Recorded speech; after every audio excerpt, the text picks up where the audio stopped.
देखिए एक तरह से रो रही हैं। राजेश श्रीवास्तव का अंतिम यात्रा जा रहा है और महिलाओं का यहाँ पर आप देखिए कैसे उनके साथ ये लम्हा ऐतिहासिक है और हर कोई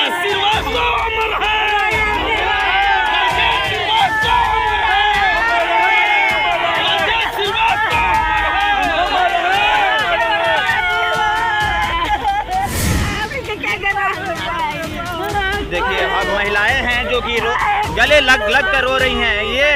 ये जन नेता जो गरीबों का मसीहा राजेश श्रीवास्तव थे और जिस तरह से इस दुनिया से चले गए और उनके यात्रा में हजारों की तादाद में लोग एक तरह से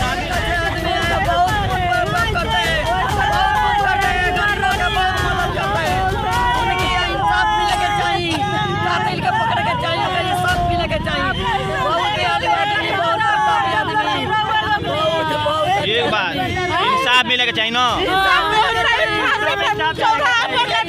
गरीबों के मसीहा थे।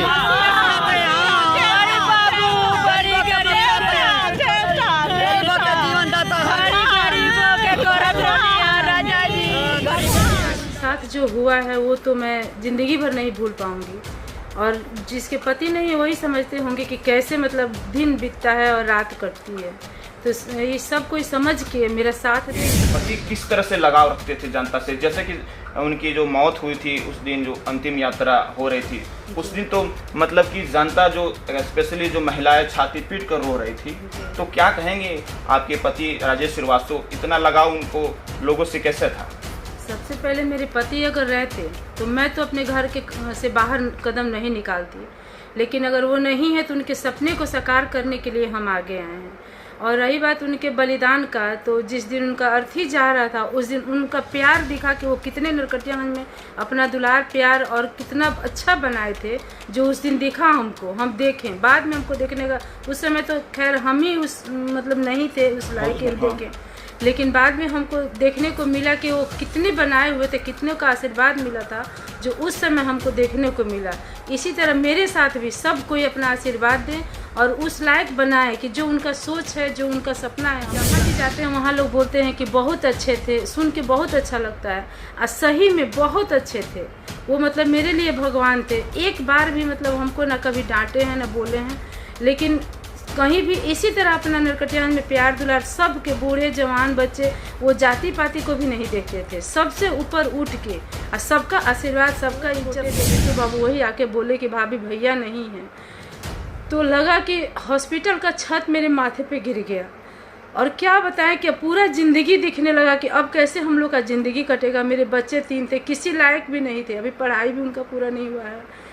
हम भी अभी कुछ सोचे भी नहीं थे कि हम लोग कैसे रहेंगे। और वे ऐसे मतलब ऐसे सुना गया कि हाँ मेरे पति नहीं रहे। उस दिन का दिन कभी भी हम नहीं भूल सकते हैं। ज़िंदगी में रोज़ एक रोज़ मतलब हमेशा वो दिन आता है मेरे लिए, लेकिन फिर भी सारा गम भुला के उनके लिए, उनके सपनों को साकार करने के लिए कि हाँ वो नरकटियागंज के लिए बहुत सोचे थे कि हाँ हम नरकटियागंज को शिक्षित बनाएंगे, विकासशील बनाएंगे, हर जगह युवाओं के लिए कुछ जो भी उनको करना था वो करेंगे। वही सपना सोच के और वही जो करना चाहते वही करने के लिए हम सारा गम भुला के आप लोग के समक्ष हुए हैं। और आप लोग मेरे घर के कदम निकलने, हम अपना घर जो कदम निकाले हैं, आप लोग उसका लाज रखिएगा। और मेरे लिए क्या है कि हम भी एक महिला हैं और मेरे पति भी चाहते थे कि हर जगह शौच हो, नल जल हो, जो भी सुविधाएं हो, पार्क हो, मतलब औरत के लिए हर सुविधा, जेंट्स के लिए भी हर सुविधा हो।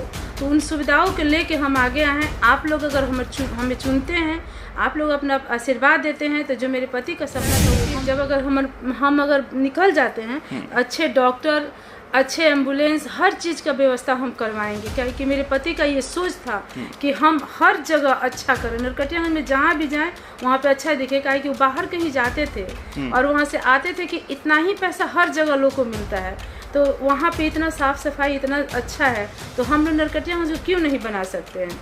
उन्हीं का सोच और उन्हीं का सपना हमको इसी तरह से। कब कैसे तैयार की कि आपके पति तो तरह से शहीद हो गए, दुनिया से चले गए, आपने वो कब सोचा कि मुझे भी इस चुनाव को लड़ना चाहिए, क्यों लगा कि नहीं, वो जब भी घर में आते थे तो बच्चा सबसे बोलते थे कि बाबू तुम्हारी मम्मी हमसे ज़्यादा स्ट्रांग है। अच्छा। वो कुछ भी कर सकती हैं। मेरी बेटी भी यहाँ बैठी हुई है, उससे भी बोलते थे, बेटा से भी बोलते थे कि अगर हमको, वो बार बार ये बोलते थे कि अगर हमको कुछ हो जाता है कि रीना तुम संभाल लेना, तो हम बोलते थे कि आप काहे ऐसे बोल रहे हैं। लेकिन फिर भी बोलते थे बच्चा सब कि हम जितना नहीं कर सकते हैं तुम्हारी मम्मी कर सकती है।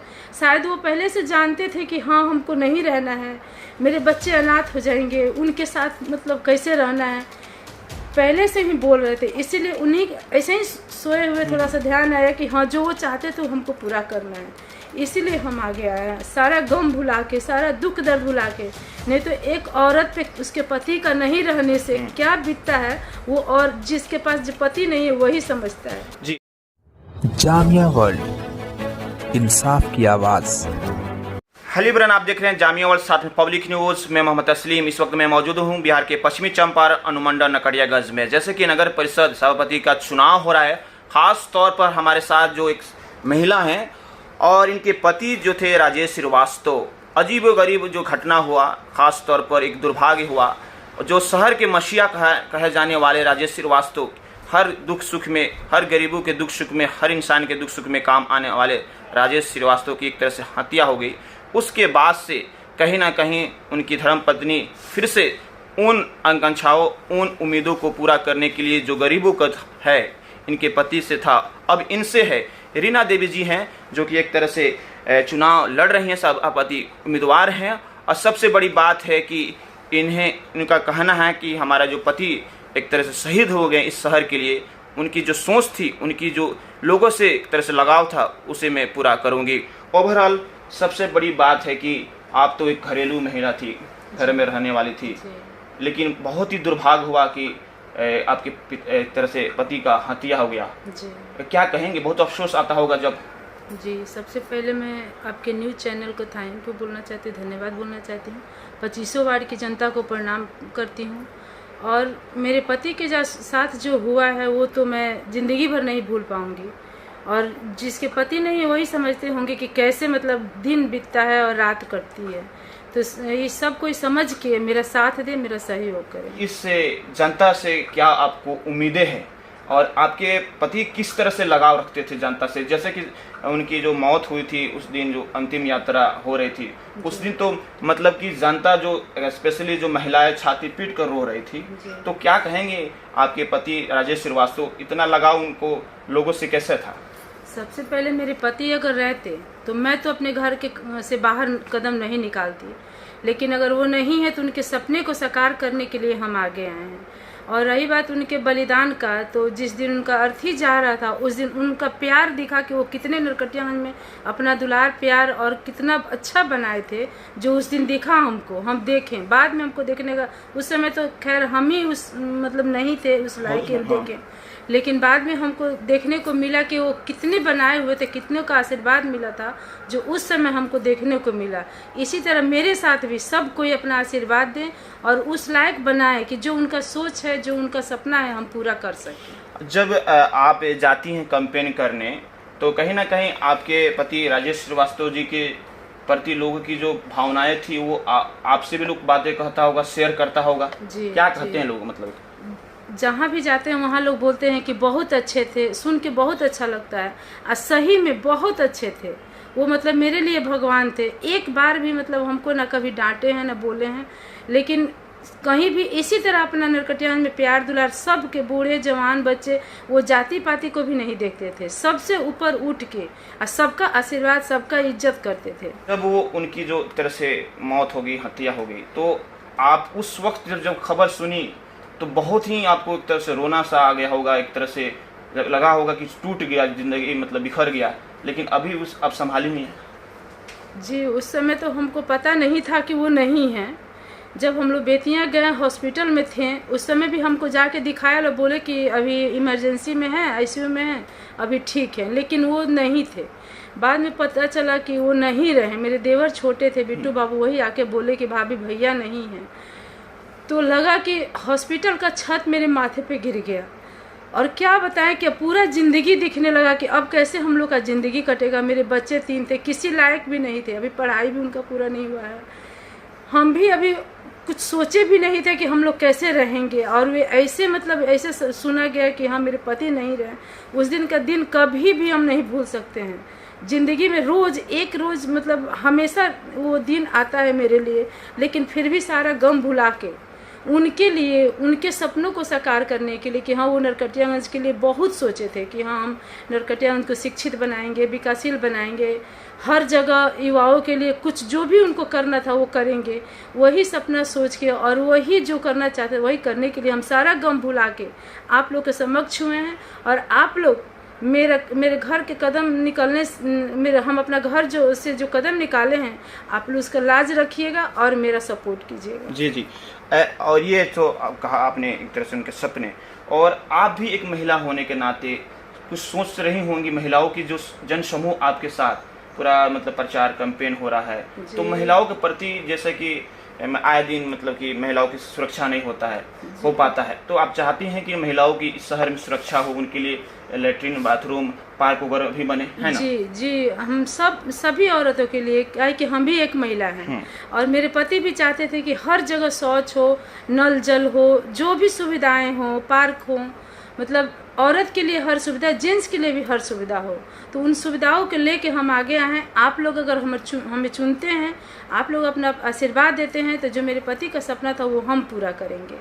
हाँ, मोस्टली देखा जाता है कि हॉस्पिटल्स में प्रॉब्लम्स हो जाता है, कोई भी चीज़ रेफर करना पड़ जाता है बेतिया, तो आप चाहेंगे कि नगर में जो भी नगर परिषद के अंदर जो भी चीज़ें आता है उसको आप सुधार करने की कोशिश करेंगे, है ना? जी, हम चाहेंगे कि जब अगर हम अगर निकल जाते हैं, अच्छे डॉक्टर, अच्छे एम्बुलेंस, हर चीज़ का व्यवस्था हम करवाएंगे। क्या है कि मेरे पति का ये सोच था कि हम हर जगह अच्छा करें, नरकटियागंज में जहाँ भी जाएं वहाँ पे अच्छा दिखे। क्या है कि वो बाहर कहीं जाते थे और वहाँ से आते थे कि इतना ही पैसा हर जगह लोग को मिलता है, तो वहाँ पे इतना साफ सफाई इतना अच्छा है, तो हम लोग नरकटियागंज को क्यों नहीं बना सकते हैं। उन्हीं का सोच और उन्हीं का सपना हमको इसी तरह से पूरा करना है। जी जी।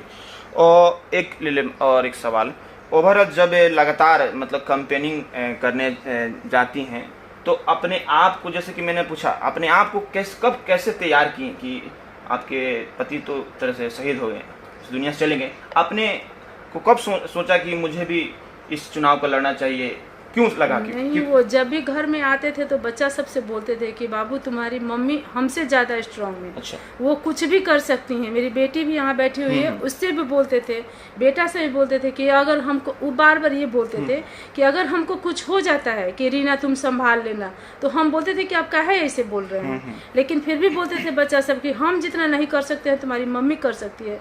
शायद वो पहले से जानते थे कि हाँ हमको नहीं रहना है, मेरे बच्चे अनाथ हो जाएंगे, उनके साथ मतलब कैसे रहना है, पहले से ही बोल रहे थे। इसीलिए उन्हीं ऐसे ही सोए हुए थोड़ा सा ध्यान आया कि हाँ जो वो चाहते थे हमको पूरा करना है, इसीलिए हम आगे आए हैं, सारा गम भुला के, सारा दुख दर्द भुला के।